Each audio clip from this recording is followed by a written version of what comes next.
Welcome to Web-Minded Computer Institute.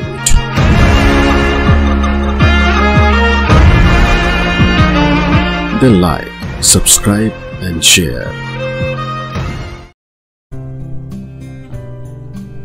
Excel में हमारे पास सबसे पहली जो टैब अवेलेबल है उसका नाम है होम टैब। होम टैब में अगर आप देखें तो हमारे पास काफ़ी सारे ग्रुप्स अवेलेबल हैं, क्लिपबोर्ड, फॉन्ट, अलाइनमेंट से लेकर एडिटिंग तक सबकी जानकारी हम बारी बारी से लेंगे। इसमें सबसे पहले ज़रूरी है कि आप जिस डेटा पे काम करना चाहते हैं उसे सिलेक्ट जरूर करें। सिलेक्ट करने के लिए जहाँ से सिलेक्ट करना है वहाँ क्लिक कीजिए और माउस को ड्रैग करते हुए दूसरी तरफ लेके आइए, जहाँ तक जो एरिया आपने सिलेक्ट करना है वहाँ तक। देखिए, ज़रूरी है जानना कि जो जहाँ से आपने सिलेक्ट करना शुरू किया था उस जगह वाइट स्पेस है, यानी कि वाइट सेल है, बाकी सेल्स ब्लू कलर में है, हल्के ब्लू कलर में, जिससे पता लगता है कि कहाँ से आपने शुरू किया था और कितना एरिया आपका सिलेक्टेड है।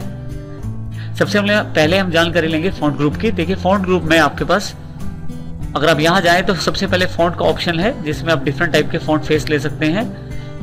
ये छोटा सा जो बटन दिखाई दे रहा है इसे ड्रॉप डाउन बॉक्स कहते हैं। यहाँ क्लिक करें तो काफ़ी सारे ऑप्शंस आपके पास अवेलेबल हो जाएंगे फॉन्ट से रिलेटेड।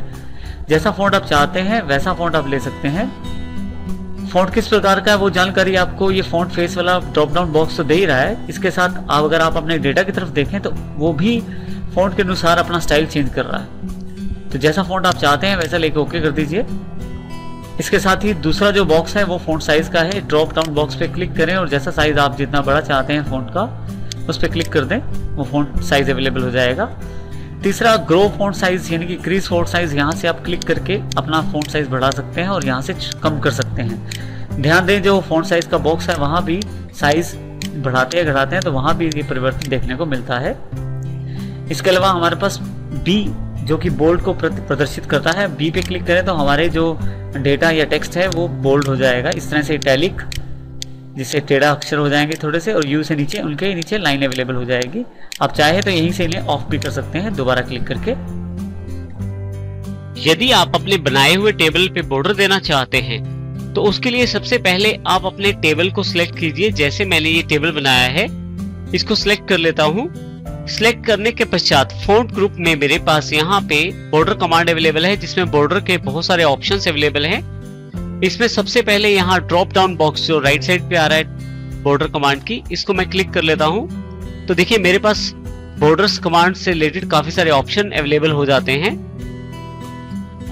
अपने टेबल पे बॉर्डर देने के लिए मैं अलग अलग प्रकार का बॉर्डर प्रयोग कर सकता हूँ। इसमें यदि आप केवल एक तरफ बॉर्डर देना चाहते हैं तो ऊपर के बॉर्डर्स का प्रयोग कर सकते हैं, जैसे बॉटम बॉर्डर, नीचे की तरफ एक लाइन आ जाएगी बॉर्डर में, टॉप बॉर्डर, ऊपर की तरफ एक लाइन आ जाएगी, लेफ्ट बॉर्डर या राइट बॉर्डर। इस तरह से आप इनका चुनाव कर सकते हैं यदि आप किसी भी एक तरफ लाइन देना चाहते हैं।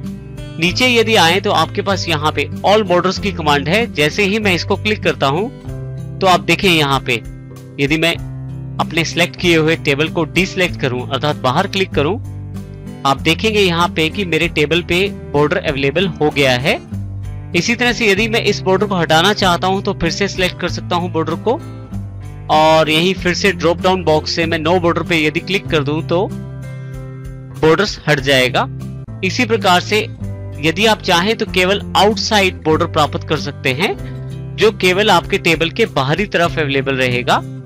इसी तरह से थिक बॉक्स बॉर्डर भी आप प्राप्त कर सकते हैं जो एक मोटा बॉर्डर रहेगा आपके टेबल के बाहर की तरफ। यदि मैं इसे क्लिक करूं तो आप देखें यहाँ पे बाहर की तरफ ये बॉर्डर अवेलेबल हो गया है जो कि थिक बॉर्डर के रूप में अवेलेबल है। यदि मैं इसे हटाना चाहता हूं तो फिर से सिलेक्ट कर लेता हूं और ड्रॉप डाउन बॉक्स से मैं नो बॉर्डर पे सिलेक्ट कर देता हूं। तो देखिए अब ये बॉर्डर हट गया है। इसी के साथ साथ फिर से सिलेक्ट करने के बाद नीचे भी काफी तरह के बॉर्डर अवेलेबल है, जैसे थिक बॉटम बॉर्डर, नीचे की तरफ थिक एक बॉटम बॉर्डर अवेलेबल हो जाएगा, टॉप और बॉटम बॉर्डर, ऊपर और नीचे की तरफ बॉर्डर अवेलेबल होगा, और top and thick bottom border, ऊपर टॉप बॉर्डर और नीचे एक थिक बॉटम बॉर्डर अवेलेबल हो जाएगा। और यहाँ पे top and double bottom border भी है जिसमें ऊपर की तरफ टॉप की तरफ सिंगल लाइन और नीचे की तरफ डबल बॉटम बॉर्डर में 2 लाइनें अवेलेबल हो जाएंगी। इस प्रकार से इन बॉर्डर ऑप्शंस का प्रयोग कर सकता हूं मैं। अगर आप ध्यान दें तो यहाँ पे जितने भी ग्रिड्स हैं बाय डिफॉल्ट ये हमारे पास अगर इसे प्रिंट निकालते हैं तो विद प्रिंटिंग में ये ग्रिड्स नहीं आती जो पिछली तरफ दिखाई दे रही हैं। अगर आप चाहते हैं ये ग्रिड्स दिखाई दें तो सिलेक्ट करके आपको टेबल के साथ बॉर्डर देना जरूरी हो जाता है। अगर आप बॉर्डर देंगे तो आपके जो ये टेक्स्ट बॉर्डर है, यानी कि ये जो ग्रिड्स अब बनाई है आपने ब्लैक कलर वाली, ये सारी ग्रिड्स वहां प्रिंटिंग में भी आएंगी, बाकी कुछ प्रिंटिंग में नहीं आ पाएगा।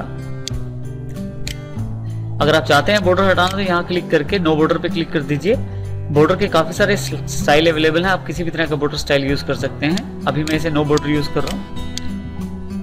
सिलेक्ट करके अगर हम यहाँ पे थिक बॉर्डर आउटसाइड कर दें तो सिर्फ बाहर वाली साइड एक थिक बॉर्डर आ जाएगा। नहीं चाहिए तो हम यहाँ से इसे नो बॉर्डर पे क्लिक करके ऑफ भी कर सकते हैं। इस तरह आप डिफरेंट बॉर्डर्स का प्रयोग कर सकते हैं। नीचे हमारे पास काफी सारे ऑप्शन है बॉर्डर कलर से रिलेटेड और बॉर्डर के स्टाइल से रिलेटेड। अगर लाइन कलर चूज करना है तो जो कलर मैं चूज करना चाहता हूँ उस पर क्लिक करूंगा। इसके अलावा मेरे पास यहाँ पे border grid, erase border, line style भी अवेलेबल है। जैसा मैं लाइन स्टाइल चाहता हूँ वैसा ले लूंगा मैं। इसके पश्चात ऑल बॉर्डर पे जैसे ही मैं क्लिक करूंगा तो देखिए बॉर्डर उस स्टाइल और उस ग्रिड में अवेलेबल हो जाएगा जिस स्टाइल और ग्रिड को मैंने लिया था। अगर आप चाहें तो ड्रा ग्रिड से आप बॉर्डर ड्रॉ भी कर सकते हैं। ड्रा बॉर्डर ग्रिड पे क्लिक कीजिए, एक पेंसिल अवेलेबल हो जाएगी। अब जितना भी आप ग्रिड से ड्रॉ करना चाहते हैं वो ड्रॉ कर सकते हैं। दोबारा ऑप्शन ऑफ करने के लिए वहीं पे क्लिक कर दीजिए, आपका ऑप्शन ऑफ हो जाएगा। इस तरह से आप बॉर्डर का प्रयोग कर सकते हैं। किसी भी कमांड को अंडू करने के लिए आपके पास ऑप्शन होता है कीबोर्ड पे कंट्रोल और उसके साथ Z। तो मैं कंट्रोल और Z का प्रयोग करके अपने डेटा को एक सिंपल रूप में ले आता हूं जैसे कि मेरे पास पहले अवेलेबल था। ये देखिए मेरे पास डेटा नॉर्मल फॉर्मेट में अवेलेबल हो गया है।